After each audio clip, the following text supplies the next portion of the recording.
Hey, Eagles fans, I'm Thomas Mott. Welcome into the Eagles Report. And today, let's do an in-depth look at the best wide receivers in this draft class while talking to an NFL draft expert. So here's the deal. If you're not an Eagles fan, you found this video, you want to learn about the top wide receivers in the 2020 draft. It's a very good draft in general. I'm bringing on a draft expert, works for CBS down in Texas. We're going to talk to him on my phone line and get some input at who is the best wide receiver and what wide receiver is comparable to what NFL wide receiver on today's edition of the Eagles Report. Without further ado, let's go ahead and jump right in.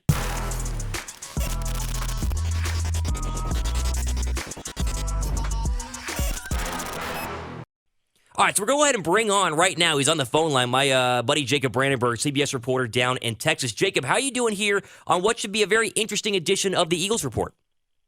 I'm good. I'm glad you had me on here. It's my first time on the Eagles Report. Yeah, listen, so you have covered the draft for a very, very long time. You're one of the guys that I think does an excellent job at explaining to people who are not draft junkies like you and me who is good and who is bad and who's good for what reasons. So I wanted to bring you on for all my viewers on the Eagles Report and really just on YouTube for those of you guys trying to figure out and learn about these wide receivers because we know it's a great wide receiver class. I want to kind of ask a bunch of questions regarding the different wide receivers in this draft class. First off, just a broad question here. We've heard how good this wide receiver class is, and me as a host can say, oh my gosh, it's so great, but you as an expert who watches the film and does the reports on these guys, how great is this wide receiver draft class?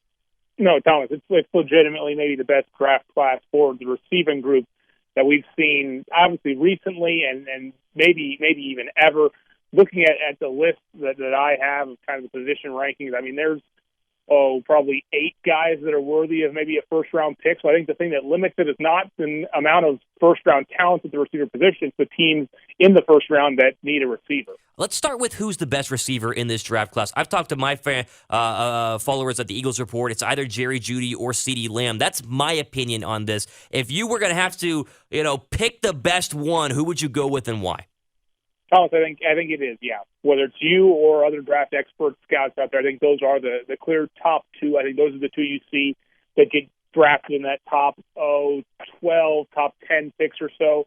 Lamb and Jeudy is an interesting discussion. CeeDee Lamb, he's a little bit bigger. He did not have a very good combine. I mean, obviously still 4.5 is not slow, 32-inch vertical is not bad, but it really didn't show off what he puts onto the tape. He is as good as anyone at the contested catches and catching the ball and then running after the catch, making plays that way. He's the guy that affects the game, whether it's on short routes, intermediate routes, or the deep route. CeeDee Lamb can get the job done in any of those spots. Jerry Jeudy, like we said, a little bit smaller, but he's that BAMA guy, the next in the line of Julio Jones, Amari Cooper, Calvin Ridley. Jeudy is probably the best route runner in the class. He's also got great speed at 4.45, and he's the guy that you can kind of move around, play whether in the slot or the outside. If you made me pick one, I would probably pick Jeudy, but I know a lot of people have Lamb as their number 1 guy. Henry Ruggs is someone I've talked a lot about here on the channel. I know a lot of people at ESPN and Fox Sports, they're all in love with Henry Ruggs because of how fast he was at the 40. He ran a 4.27 at the NFL Combine, which is unbelievable in terms of speed. But I've talked to a couple of my fans on the Eagles Report, and really anyone who's watching the channel for the very first time, about my fears for a pure speed guy. Now, I see Ruggs as being an all-around receiver, but as we've seen in the past, like if you get John Ross at number 8, like Cincinnati did a couple of years ago, he turned out to be a complete bust. Like I don't even think he's a Bengal anymore. Are there concerns with Henry Ruggs? If so, what are they? And then I guess if not, how good can this guy be? Is he the 3rd best receiver? Because I think if your worst concern is, this guy is super fast, can he do anything else? I think you can really work off that. You mentioned John Ross. That's funny because, he is as good of a comp as you will find for Henry Ruggs, at least from a size and speed standpoint. They measured in at the exact same height and weight at the combine. Of course, both ran in the 4.2s, but here's where Ruggs has him. Like you said, a more complete receiver than somebody like a John Ross. Ruggs does not have any of those injury concerns that we had coming into the draft with the John Ross, and you've seen has been a problem now in his career, really derailed things. And also, Henry Ruggs actually has really big hands, some of the bigger hands of any of these receivers. We've seen how important that is for these guys, Michael Thomas, DeAndre Hopkins, that they can just, whether they can, maybe not as fast as, certainly not as fast as Ruggs, can't separate, but those big hands, they have a big catch radius. So you've got a guy like Ruggs who can separate like that and has the big hands. And also he's a great jumper. Jumped over, had a 42-inch vertical leap, which is absolutely freaky to go along with his speed. So he's a guy who is obviously an absolute deep threat because you can either lob it up to him and he can out-jump people, or he's going to just run by them. He also adds something for you as a return man. So the thing you're going to hear is for your Eagles fans watching this or listening to this, Deshaun Jackson is kind of that role that he was brought into the Eagles to bring somebody to take off the top off the defense. He got hurt, wasn't able to do that, but it's hard to not think of Ruggs as kind of a reminder of a young Deshaun Jackson. And he's somebody that, of course, the Eagles will be targeting there in the first round because he would really give them something that they don't have right now. Who's the fourth best wide receiver in this draft? A lot of rankings have T. Higgins out of Clemson and then Justin Jefferson as 4 and 5. Where do you sit on both of those? Would you put Higgins at 4, or would you bump Jefferson out of LSU up there?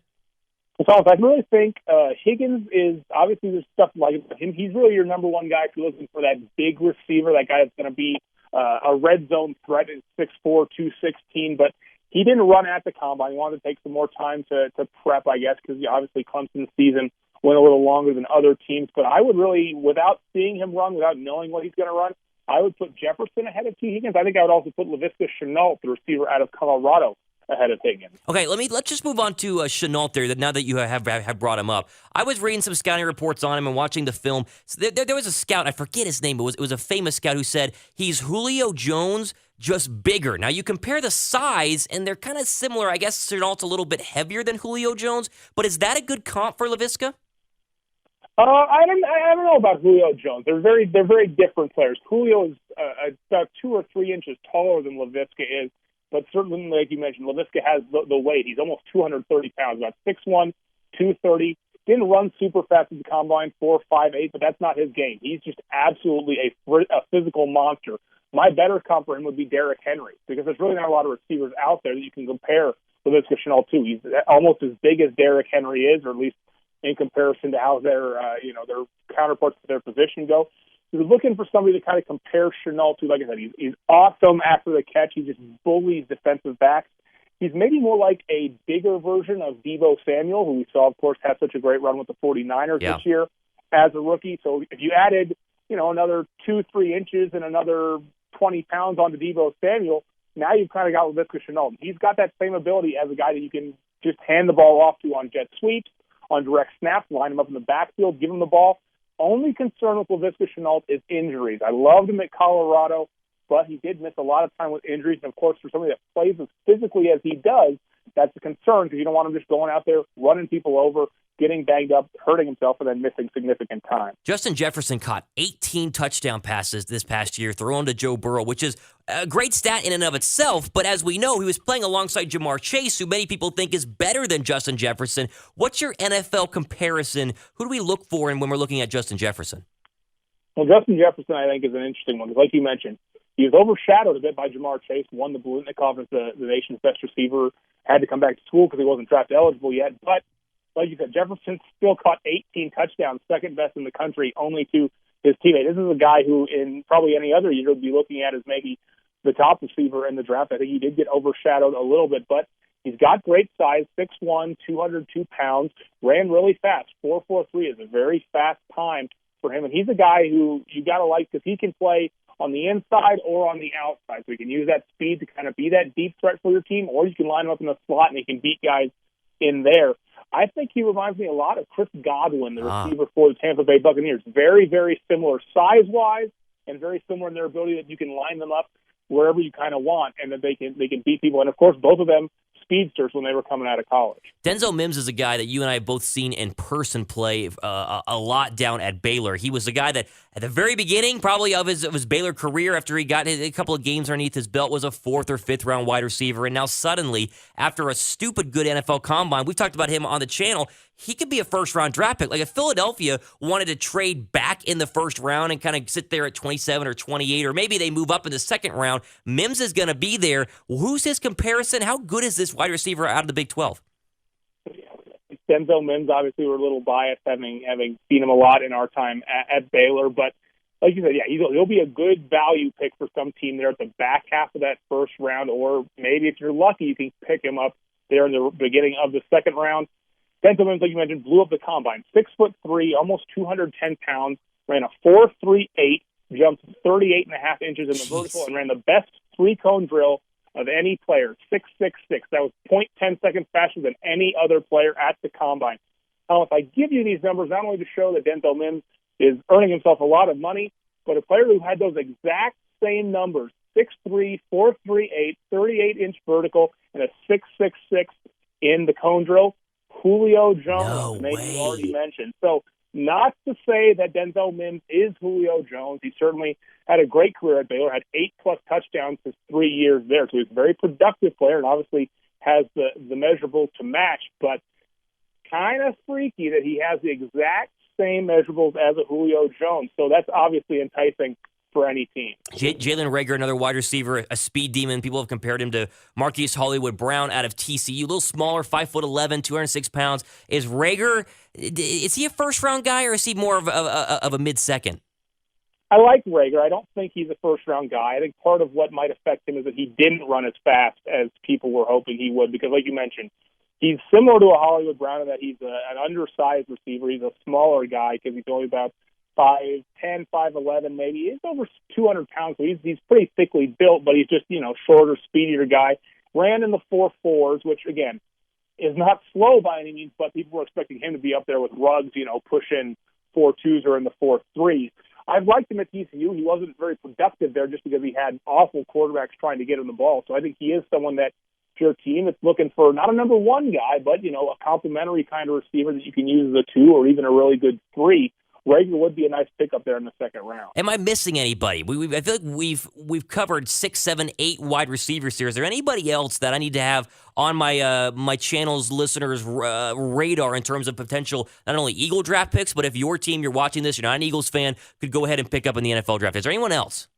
I got 2 more for you, Thomas, I think, that are worth mentioning.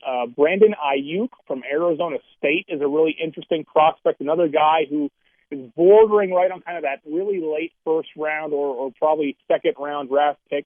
He's 6 foot, 205, 4.5 speed, so not great, but his greatest asset is his ability after the catch. He's kind of considered the yards after catch king of college football for what he can do once you get him the ball.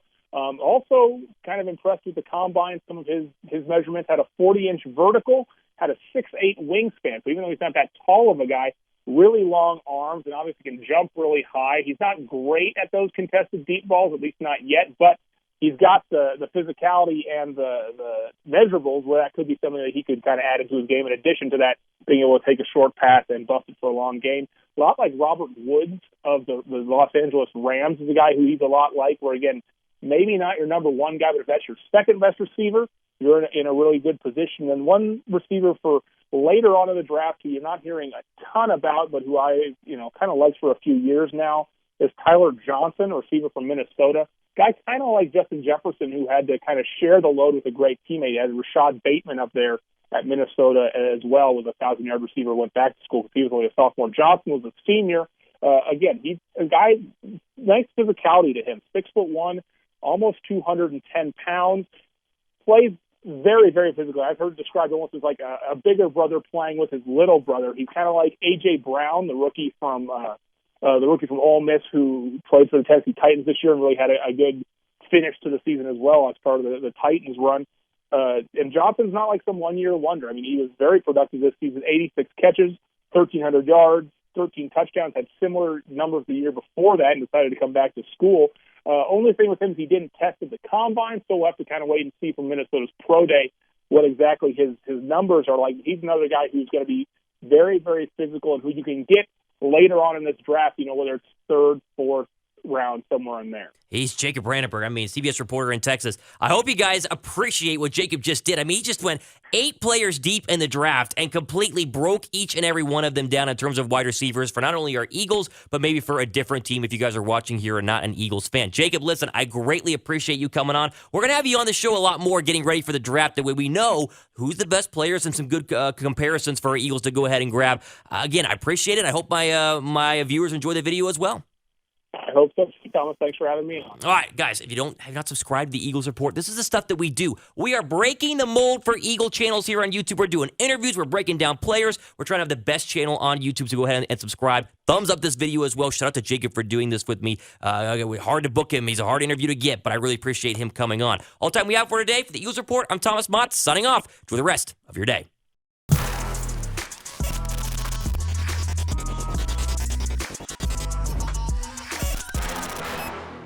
Did you like that video? Thanks for watching, but why don't you click this video right here, because we did it just a couple of days ago, and guess what? It's about the Eagles too. Like that video? Why don't you subscribe right down here? That way you're notified whenever we release more videos here on the Eagles Report. It's the fastest growing Eagles channel here on YouTube. Video, subscribe, click them right now. Go ahead, click them.